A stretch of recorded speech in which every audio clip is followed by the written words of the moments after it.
Do modern irons only go further because of loft jacking? Let's go find out. Welcome to episode 1 of Mythbusters, a series where I take different trending equipment topics to see if they're fact or fiction. Today we're talking all things iron lofts, because people get really angry saying that modern irons only go further because companies have jacked the lofts and that loft jacking is ruining modern equipment. So is that actually true? Today I'm going to be talking to the head of iron design from TaylorMade to discuss his ideas behind irons and why the lofts are stronger now than they used to be. I've also got a whole set of different irons where I've tweaked the lofts to see how they perform in different settings.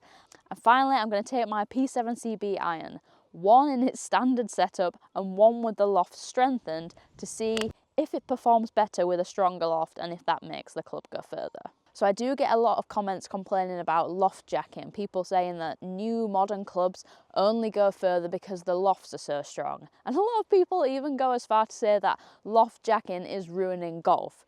So I want to see if that's true today. Now for me, I've always been of the view that lofts are strong because of the technology in the club head, not just because manufacturers are cranking them as strong as they can to get that maximum distance. So I actually talked to Matt Bovee from TaylorMade. He heads up their iron category, so let's see what he had to say about this. So I have a personal pet peeve when it comes to new equipment, and that is people commenting on new clubs and saying, oh, they only go further because they've jacked the lofts. Yep. So what is the actual reason golf clubs are going further, and why do we have to have like stronger lofts in some irons than others to like get them to work? Yeah, I love that it's a pet peeve for you, because it's a pet peeve for me too. Really what happens is you like put more technology into a club and we get better at positioning center of gravities and face speed goes up and COR goes up. You have to manage the loft to hit a proper window. So you want a certain trajectory range, you want certain spin rates, those types of things. And if you leave the irons traditionally lofted, like if you put a 7 iron at 35 degrees with how low the center of gravity is and how fast the face is, it'll go straight in the air. You'll launch it too high. So again, we want to optimize that window. So to be fair, there are some designs where that does happen. And it's more about total distance than it is about playability. And I think that's why it's so important for people to go get fit. I don't think you should get worried about what the number of the loft is. It doesn't matter what the number is. I think you should be worried about what your launch angle is. You should be worried about what your spin rate is. You should be worried about what your peak height is. You should be worried about what your gapping is, not be focused on what the loft number is. So say you're designing a 7 iron, what like defines what a 7 iron is? Is there like certain ball flies you're trying to hit? Yeah, there's certain trajectory ranges. Obviously, like we always monitor peak height as well and descent angle. Descent angle is one attribute that's so important, because your descent angle in combination with your spin rate will control your stopping power, and that really is going to dictate playability. And different irons, we target different things. So 7 iron is not the same in like the new P7CB as it is in say a QI iron. But again, we want to make sure in like a game improvement product, we're maximizing carry distance, we're maximizing forgiveness, and we're also maintaining playability. Because it is easy to go too strong and sacrifice playability, but we make sure that we don't do that, and that we have the good combination for the game improvement player. So if someone's going for a fit-in and they want that more distance, but they're concerned that they keep the playability, what numbers would you like be telling them to look at to make sure they're going to get that control and stopping power? I mean, I would say leave it up to your fitter. Talk to your fitter about that. But you should be looking at descent angles that are certain, like again on a 7 iron, that are going to be north of like 40 degrees, 42 degrees, up to 50 degrees. Steeper than 50 degrees is probably excessive. You don't necessarily need it. But you know, your launch angles, again, sort of depends. In that 15 to 17 range is good.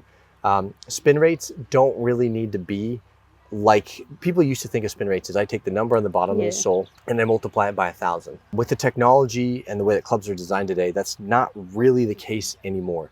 Because it's coming in so steep, you don't need 7,000 RPMs to spin to stop a 7 iron anymore.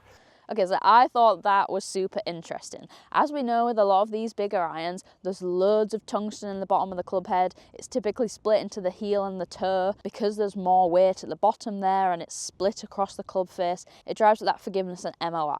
Now, MOI is all about the club face twisting less upon impact if you don't hit it out of the middle. So having more weight in the heel and the toe reduces that. But also having more weight in the club head, especially low down, means the ball goes a lot higher. Now, as he said, if we left these in kind of that traditional, maybe like 35, 36 degrees that we used to see with a 7 iron, the ball would literally go up your nose. Like, it would go so high.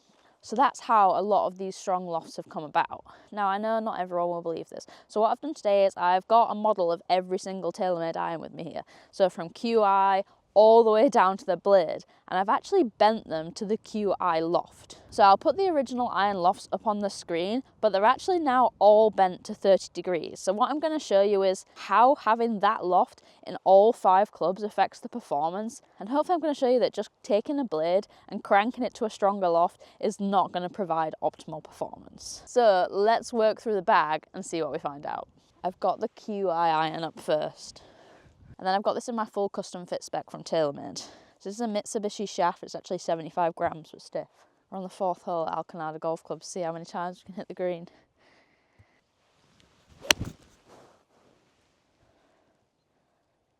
Lovely, nice high ball flight. Oh, straight over the back of the green.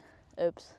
So I felt like I struck that pretty good, if anything maybe a slightly hair off the toe. And if we take a look at the numbers, that's carried 157.7 yards. The spin rate was 5,407. My ball speed was 111 off 83 clubhead speed. And the apex on that, so the total height, was 73 feet. And I'd say all in all, just looking at that, it was just a very nice golf shot. Like it was in the right flight window that I would look at and want for a 7-iron.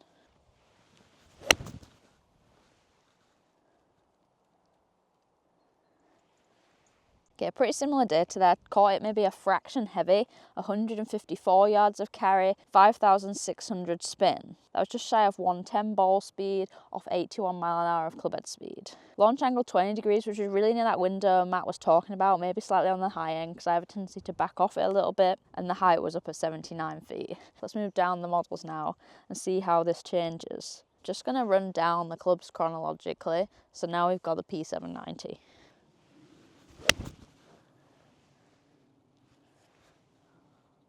That was pure. Don't know what it is, but when I move down to a smaller head, I just strike it better. So that carried 163.7 yards. It actually went a really long way, but I properly pured that. 4,316 spin, a 111 ball speed off 81 clubhead speed. What's interesting for me here is because there's a little bit less tech in the bottom of the club head, I launched this at 18.8, which is a little bit more optimal, a little bit lower. Height on that was 76 feet.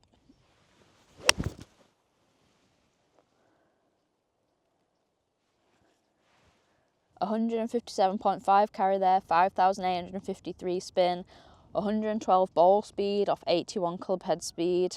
Launch angle jumped up a little bit there. I could feel myself back off of it a bit, and that's why I caught it a tad thin. That was 20 degrees launch angle and 85 feet of height. Now, obviously, those two clubs are fairly similar, so I think as we move down the set, we're going to see more and more difference. Okay, P770 time. This is where I feel like it looks a bit visually different. I can kind of see it just doesn't normally quite sit like that. I think this is about 2 degrees stronger than regular at this point.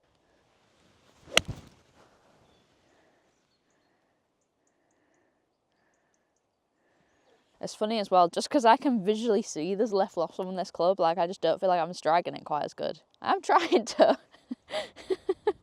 There's a 151.4 carry there. Still pretty decent spin, like 5,172. That was 109 ball speed off 81 club head speed. So again, flight a lot lower, down at 67 feet now, and the launch angle was actually 17.2 there. Just pausing for a second to give you a chance to hit that subscribe button. Go on, it's right there. You know you want to. And while you're there, you might as well drop this video a like and drop us a comment about what else you want to see on the channel, or if there's any other equipment myths you want me to bust. Right, back to it. Okay, CB. I love these irons as well. I think these are just such a good looking golf club. A great performing golf club as well. I felt a bit bad when I was watching my pro crank the lofts on them. I was like, don't ruin them. They came out pretty unscathed. This definitely looks a bit weird now. Obviously because I've bent them a little bit, like it will affect other things like the bounce and stuff on the sole, but I'm hitting off a pretty good lie here, so I think it should be alright. I actually struck that with probably my best strike of the lot. I'm just comfortable with that club, I enjoy it. So that was 153.4 carry, 5,454 spin, 111 ball speed off 81 club head speed, 18.5 launch, and 73 feet height.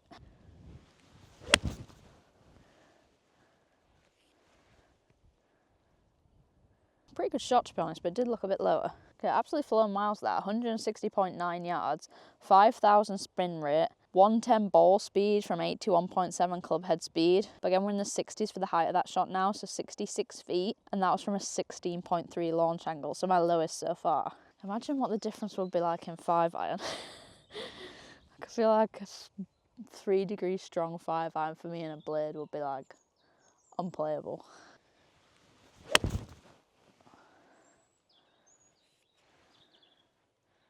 See, on off-centre strikes, it definitely really affects it, because that was a tad thin, but no worse to a shot I'd hit with one of the other clubs. Obviously, this is a smaller head, but because of that, it's like really drops down. So that only apexed at 51 feet. I had 15.3 degrees launch angle. I mean, I've only carried it 147 yards. Still 4,651 spin, and nearly 109 ball speed from 81 club head speed. Okay, last up, blade time. This could be very interesting. God, looks like a butter knife. It literally looks like a 4-iron. God, it felt flush there. I absolutely striped that. Maybe I shouldn't be using a strong lofted blade. That's come out at 14.3 launch angle. Like, I feel like I absolutely flushed that, but that is low. Maybe that's what I need in my life, because it's carried 160 yards. 4,743 spin though, so kind of definitely getting to a place where the ball flight's a lot lower, the spin's lower, and it's not going to be as controllable. That was 64 feet in terms of height. So we're getting to a point now where instead of having like 3 or 4 yards of difference between my carry and my total, it's up to like 13, so the ball's rolling out a lot more. It's not stopping as quick as it was. Ball speed was up there though, 113. I suppose you could argue at this point that that extra loft is giving me more distance. But it's not giving me more playable distance, which is the important thing. Like the clubs we see that are cranked, as some people like to call it, or strong lofted, give it like the QI or the P790, they're still a very playable model at that point. Like they're coming out in the right flight window. 64 feet in terms of height is not enough height for me to control the ball into a green. It's not terrible, you know, like it's not thin. Generally when I'm looking at my irons, I want it to be in the high 70s or into the 80 feet.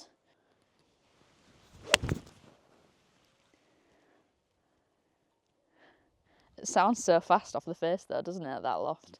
I can see it's not quite going as far as some of the others though. So again, launch angle pretty low there. We did manage to get up to 15, definitely because I backed up out of it a little bit and hit it right. That did also boost my flight up a little bit to 73, but that's probably because I'm a good enough golfer to look at it and be like, that's flying too low, I need to do something a little bit different. And that's the thing when you get golf clubs wrong, like you might not realise, but you will adjust what you're doing to try and get the shots right. So I carried 158 yards, just over 5,000 spin, but again, the total distance was 170 there, so like 12 yards of run out.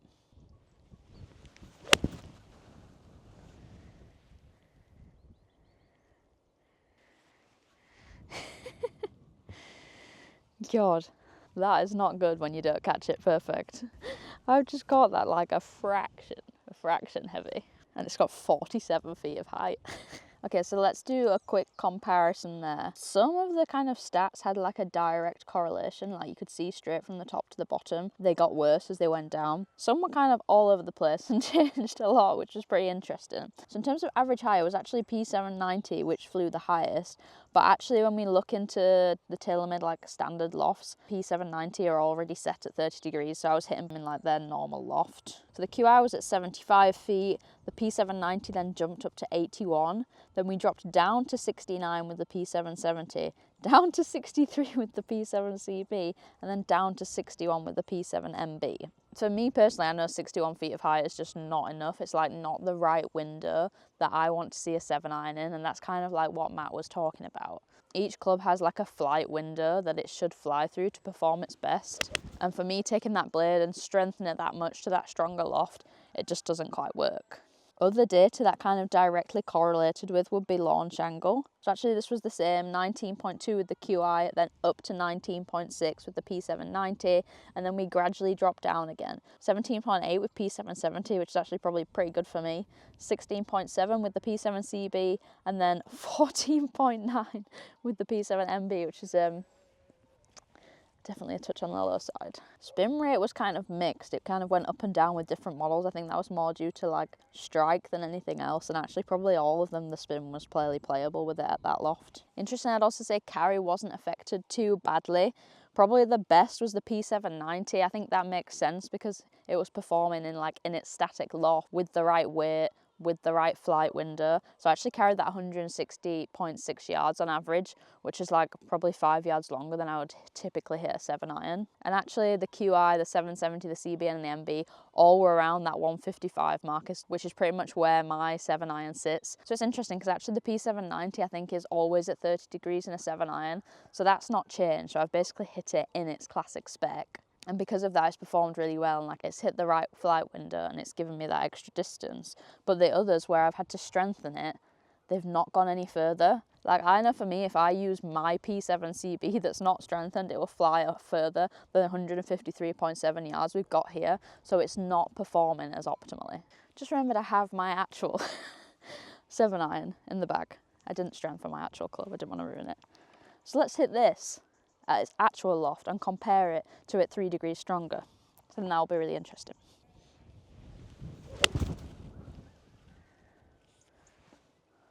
That's flown a lot higher, or at least visually it looks like it has. That looked like it flew a lot higher too.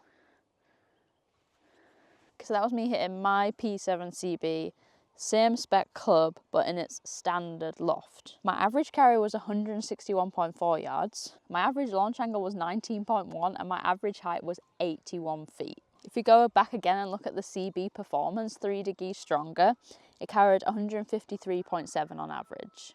So I've lost 8 yards by strengthening the loft 3 degrees. The launch angle went from 19.1 to 16.7, so pretty close to that like 3 degree difference that we strengthened the loft. And the apex drops down from that 81 feet to 63 feet. So I think that really emphasizes what Matt was saying. When it comes to irons, it's about having the right flight window, it's about having the right height, the right stopping power, and what those correct numbers are is going to vary for everyone depending on how they deliver the club, what type of club they use, how fast their club head speed is. So really I just want you to take away from this that you really don't need to be panicking about what loft the club is, and that whole narrative that's been running around on social media that clubs shouldn't have the number stamped on them anymore, they should have the loft stamped on them.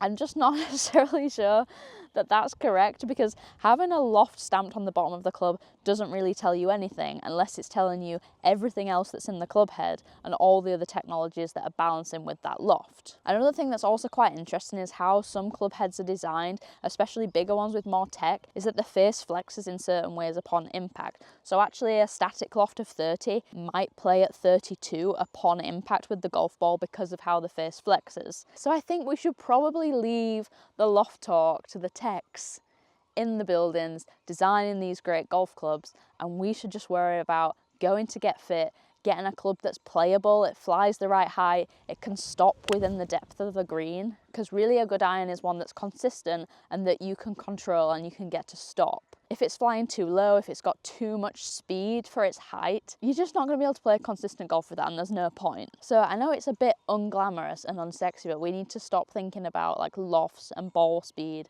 and max distance with irons and think about descent angle and height and how consistent we can get that through our set of irons so that every iron in our bag is playable. I hope you found this interesting. If there's any more equipment myths or trending topics you want me to do a deep dive into, let me know in the comments.